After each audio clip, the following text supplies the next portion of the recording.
Bonjour, dans cette vidéo je vais vous parler de la bascule D asynchrone. Donc imaginez que nous avons une bascule RS, mais nous souhaitons que les deux entrées soient toujours complémentaires. Ça veut dire, si je prends ici l'entrée D, ici je vais mettre le complément. De cette manière-là, si S est égal à 1, R est égal à 0. Et si S est égal à 0, R est égal à 1.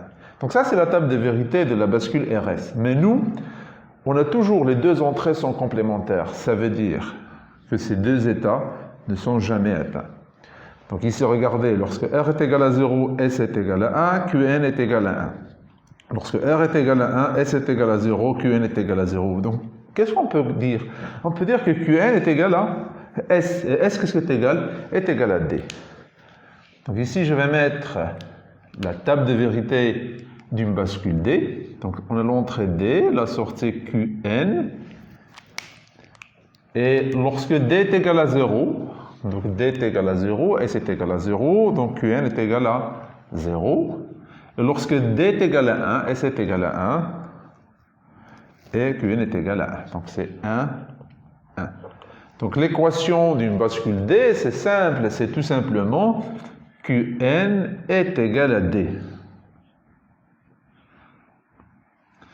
Je peux aussi réaliser une bascule D en utilisant une bascule JK.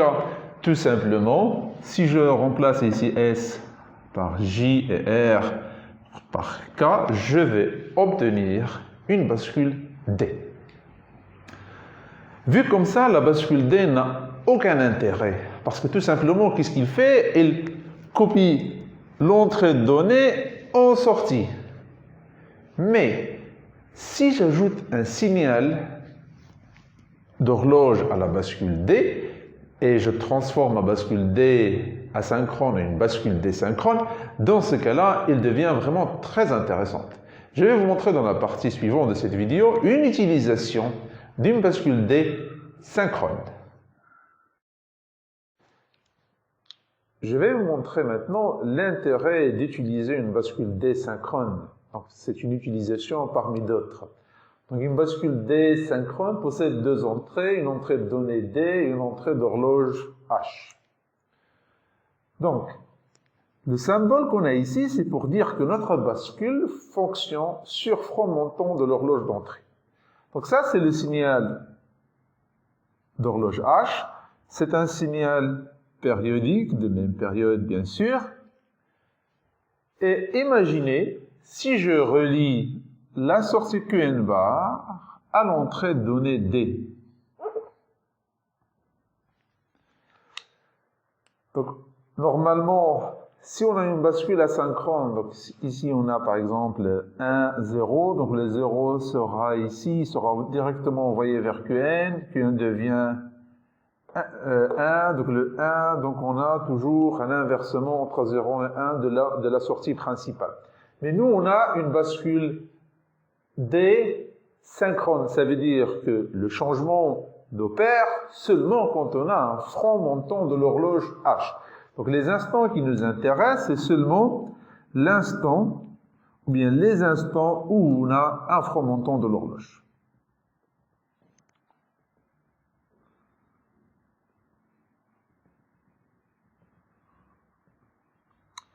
Donc initialement, on a Qn est égal à 1 et Qn bar est égal à 0. Donc, le 0 qu'on a ici, il est envoyé vers D, mais il ne sera envoyé vers Qn seulement lorsqu'on aura un front montant de l'horloge H. Ça veut dire, le 0 qu'on a en Qn, il est envoyé vers D, mais le changement n'opère seulement à cet instant-là, donc ici Qn devient 0. Et Qn bar devient 1.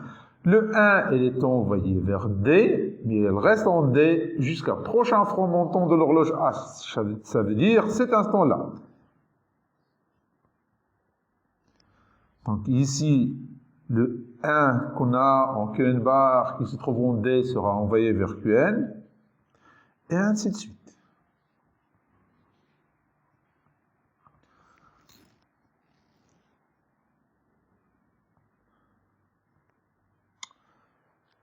Donc ici, qu'est-ce qu'on peut dire sur la période du Qn par rapport à H? Donc regardez.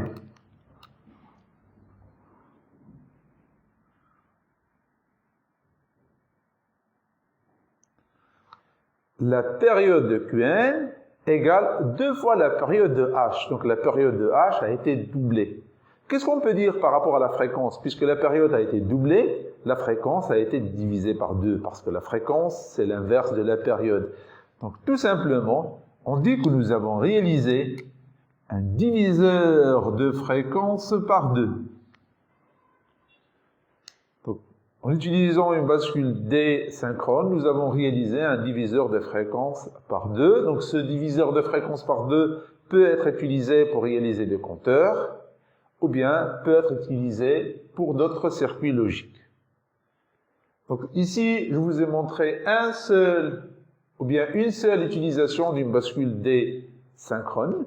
Donc pour plus de cours et d'exercices, je vous invite à visiter mon site web esmeni.ma et je vous donne rendez-vous lors de la prochaine vidéo. Et merci.